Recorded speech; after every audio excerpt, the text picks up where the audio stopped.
नव दुर्गा भवानी धन को वरदाई दीती है 101 रुपया दिना श्रीमान टेकचंद जी ने अपने छोटे भाई कमल कुमार स्वर्गीय के नाम पर धर्म्या तेरी बेल बनावी सदा सुख मानी राधा कृष्ण गोपाल के लेके लावे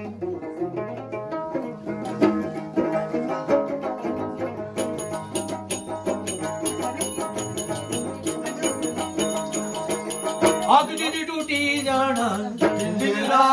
भरी जाना जिंदरा भजी दुर्नान माने ओए मानुआ भजी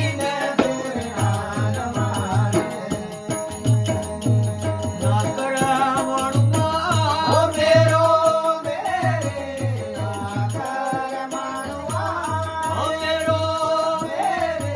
ओया करो निवास ओए मोरे खाया करो निवास ना है मेरी ना तेरी मेरी ना तेरी ना करो निवास ओए मानुआ ना करो निवास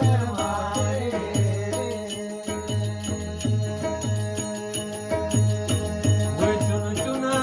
गटिया